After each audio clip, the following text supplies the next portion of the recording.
नमस्ते एवरीवन, कैसे हो आप सब। चलिए, तैयार है आप सब आज का हमारा नया पाठ पढ़ने के लिए। कौन सा आज हमारा नया पाठ देखिए आपकी स्क्रीन पर। यस, माँ कह एक कहानी। बच्चों, ये कविता है जो हमारे राष्ट्रीय कवि श्री मैथिली शरण गुप्त जी ने लिखी है और आज हम इसी कविता का स्वर वाचन करेंगे। फिर मैं आपको इसे समझाऊंगी भी और मैं इसके साथ ही आपको एक वीडियो भेज रही हूँ जो आपको सुनना है और वैसे ही इस कविता का वाचन भी करना है। तो चलिए, ये कविता हम पढ़ते हैं। ये गौतम बुद्ध के पुत्र राहुल और उनकी पत्नी, गौतम बुद्ध की पत्नी थी यशोधरा, उन दोनों के बीच की जो संवाद होता है, मतलब जो बातचीत होती है, उस पर आधारित यह एक कविता है। और कवि ने बहुत ही सुंदर ढंग से इस कविता का प्रस्तुतिकरण किया है। तो चलिए, इस कविता में बालक राहुल अपनी माँ से कविता सुनने का कहानी सुनने का बाल सुलभ हट करता है। तो बालक को माँ उसके पिता की ही कहानी सुनाती है। तो कहानी सुनने से पहले हम थोड़ा गौतम बुद्ध के बारे में भी जान लें, क्योंकि कल ही हमने गुरु पूर्णिमा का पर्व मनाया था, है ना। तो सबसे पहले तो गौतम बुद्ध का जन्म 563 ईस्वी पूर्व लुम्बिनी, जो कि नेपाल में है, वहाँ हुआ था तथा इनकी मृत्यु 483 ईस्वी पूर्व भारत के कुशीनगर में हुई थी। इनके पिता का नाम, जो बुद्ध थे, महात्मा बुद्ध थे, इनके पिता का नाम शुद्धोदन था तथा माता का नाम इनकी माया देवी था।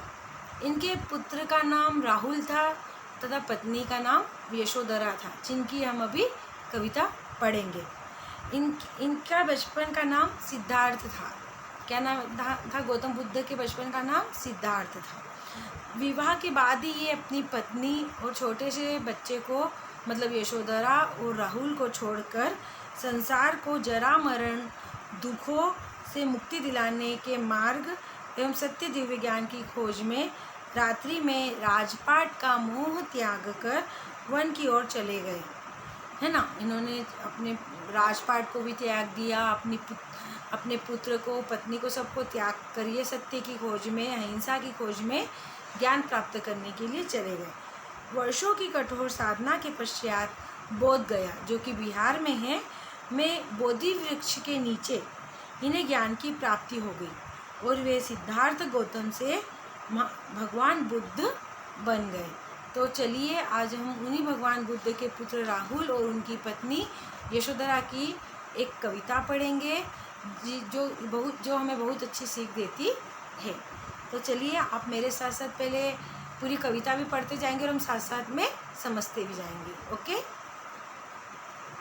माँ कह एक कहानी, बेटा समझ लिया क्या तूने मुझको अपनी नानी। इसमें बालक राहुल अपनी माँ से कहानी सुनाने की अहट कर रहा है कि माँ, तुम मुझे एक कहानी सुनाओ। तो उसकी माँ क्या कहती है कि क्या तुमने मुझको नानी समझ रखा है, क्योंकि पुराने समय में दादी नानी ही अधिकतर कहानियाँ सुनाती थी। फिर आगे बालक राहुल कहता है अपनी माँ से, कहती है मुझसे यह चेटी, तू मेरी नानी की बेटी। कह माँ कहानी लेटी ही लेटी, राजा था या रानी, माँ कह एक कहानी। फिर बालक राहुल अपनी माँ से कहता है कि कहती है मुझसे यह चेटी। बच्चों, यहाँ पर चेटी का मतलब होता है दासी। चेटी का मतलब क्या होता है? दासी। तो कहते हैं, राहुल कहता है कि माँ मुझसे यह दासी कहती है कि तू मेरी नानी की बेटी है, इसीलिए तू माँ मुझे कहानी ज़रूर सुनाएगी। और यदि माँ तुम बैठ कर नहीं मुझे सुना सकती हो तो तुम लेट कर ही मुझे कहानी सुनाओ, पर तुम मुझे कहानी ज़रूर सुनाओ। फिर उसकी माँ कहती है, सुन उपवन में बड़े सवेरे तात भ्रमण करते थे रे, जहाँ सुरभि मन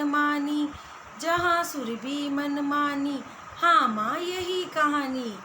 फिर जो यशोधरा रहती है वह कहती है कि सुन, मतलब कि सुन, उपवन मतलब बगीचा। एक बार बगीचे में बड़े सवेरे मतलब एकदम सुबह सुबह तात मतलब पिताजी, भ्रमण मतलब घूमते थे, तेरे पिताजी घूम रहे थे जहाँ सुगंधी, सुरभि मतलब होता है बच्चों सुगंध, जहाँ सुगंध बहुत मनमानी मतलब मन को अच्छी लगने वाली थी। हाँ माँ यही कहानी, तो राहुल कहता है कि हाँ माँ मुझे यही कहानी सुनना है। वर्ण वर्ण के फूल खिले थे, झलमल कर हिंदू बिंदु जिले थे, हल्के झोंके हिले मिले, लहराता था पानी, लहराता था पानी। हाँ हाँ यही कहानी। फिर माँ कहती है वर्ण वर्ण के फूल खिले थे। बच्चों यहाँ पर वर्ण वर्ण का मतलब होता है तरह तरह, मतलब अनेक प्रकार के। तो कहती है माँ अनेक प्रकार के फूल खिले थे और उन फूलों पर, पत्तियों पर ओस की बूंदें बिंदु जैसी मतलब मोती जैसी चमक रही थी और हवा के हल्के हल्के झोंके उस पानी से वह लहरा रही थी, मतलब थोड़ी थोड़ी हिल रही थी, और पानी भी जो तालाब का पानी था वह भी लहरा रहा था। गाते थे खग कल कल स्वर से, सहसा एक हंस ऊपर से गिरा, बिद्ध होकर खगशर से हुई पक्ष की हानि। फिर आगे कहते हैं, आगे माँ कहती थी कि खग मतलब कि पक्षी कलकल स्वर से मतलब मधुर ध्वनि से गा रहे थे, तभी एक हंस ऊपर से घायल होकर, बिद्ध होकर मतलब घायल होकर, किसी शिकारी के तीर से घायल होकर नीचे गिरा और उसके पक्ष मतलब उसके पंख की हानि हो गई थी, मतलब उसका पंख टूट गया था। हुई पक्ष की हानि करुणा भरी कहानी। फिर माँ कहती है कि हुई उसके पंख की हानि और यह कहानी बहुत ही करुणा भरी है। चोक उन्होंने उसे उठाया, नया जन्म सा उसने पाया।